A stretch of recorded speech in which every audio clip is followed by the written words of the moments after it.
What's up, guys? Nick here, helping you to master your technology. iPhone 7.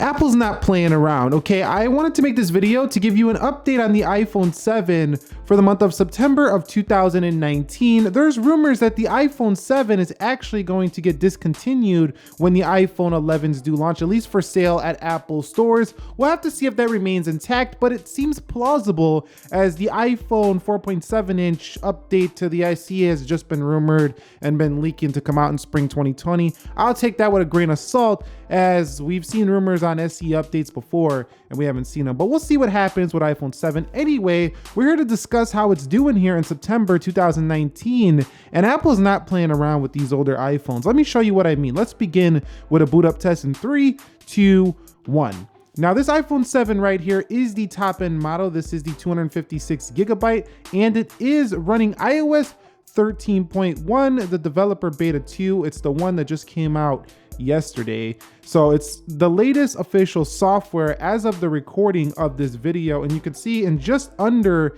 18 seconds or around 18 seconds, the iPhone 7 has booted up. Now this is extremely fast considering this phone is about to turn 3 years old. So as you guys can see right here, we are running iOS 13.1, 17A5831C, the latest version. Okay guys, so another reason why I'm saying that Apple's not playing around here with the older iPhone 7 is just look at the performance. It's still good, but not only that, if you take a look at the 3D touch speed, because this phone had a built-in 3D touch, the iPhone XR has a haptic feedback. You can see that it's even quicker for iPhone 7. Now, I'm not trying to throw shade at the XR. It doesn't have the technology to support a little bit of a faster speed there. But at the same time, I just want to show you that if you're using an iPhone 7, you are going to have some pretty solid performance here in 2019 here, even with the latest iOS 13.1. So if you were thinking, and I was missing right there, that wasn't like a speed comparison, I was just missing that tab. The iPhone 7 is still going to hang on for you if you're not willing to update this year and you just want to wait till the radical redesign that should happen in 2020, as Apple is likely going to release very similar phones this year. But you can see the software experience is going to be about the same once again, which is showing that Apple does not play around with their older devices. Okay guys, so let's go ahead and open up their cameras, and you could see not that much different in terms of that speed. Now if we hold down and take a picture, you can see not much different. Now also the iPhone 7 still has a pretty good camera here, even though it's, 2019 now. It's actually takes very natural photos. The XR does a little bit better with its smart HDR mode, but I gotta say that overall, if you're holding onto this phone, you shouldn't feel too anxious to update. Yeah, it's cool if you want to update, but you shouldn't feel bad if you got to stick around with your iPhone 7, because I'm telling you, as somebody who uses all these phones,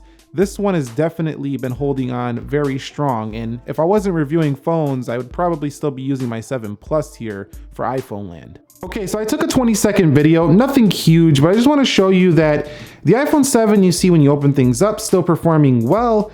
If I go ahead and save this video in 1080p, you're gonna see that it exports very quickly. So this is just a small example, but even with larger clips, the A10 Fusion chip in here is still plenty powerful. And taking a quick look at the animation speeds, you can see things just pop right open here for iPhone 7. So in terms of performance, I don't think you got anything to worry about here for this device for another year. I mean, even probably a year after that. So one thing I'm noticing that is different is that back in the day, like when I had the 5S, as the years went on, it seemed to get slower and slower, but this phone just doesn't seem to be doing that, which is a great thing considering you can get this on sale at prepaid carriers for super cheap these days. If we hop back through these applications, you can see even with the 2 gigabytes of RAM that's in here, you get a couple of reloads, but nothing too serious. Like, it's not gonna make your performance or your experience terrible for this device. So overall, I gotta say that performance day to day is not much different from even having the XR. Now, what is different is,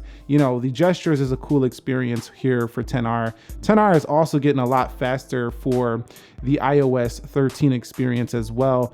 But I just gotta say that the iPhone 7 still keeping up with these new iPhones pretty easily. So wrapping it up, talking about a few things, you do get a different volume HUD here in 13.1. The silent switch changes.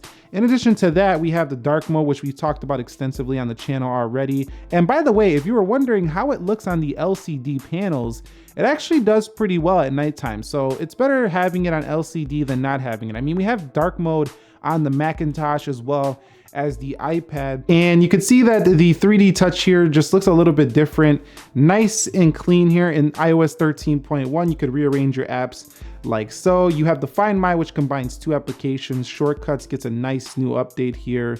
We also have nice new features in the battery settings. If you're tracking your battery, we are gonna have a little bit more fine-tune control over the battery health by turning on optimized battery charging, which is going to reduce your battery aging. So again, Apple's not playing around with the older iPhones, bringing you features like that. And if we go into settings here for iPhone XR, you're gonna see besides Face ID, there's not really much of a difference across the iOS system. So keeping you guys up to date, not leaving you guys in the dust. The whole system across the board is just looking pretty good. Now, granted, there are a few bugs. We're still in beta, but I believe in a couple more updates, we're gonna be pretty slick and smooth, maybe even by next week's GM. So let me know your guys' thoughts on the iPhone 7, September of 2019. While it doesn't have the highest Geekbench scores, it doesn't have the best dynamic range of camera, and it definitely doesn't have the best battery life, it still feels rather premium.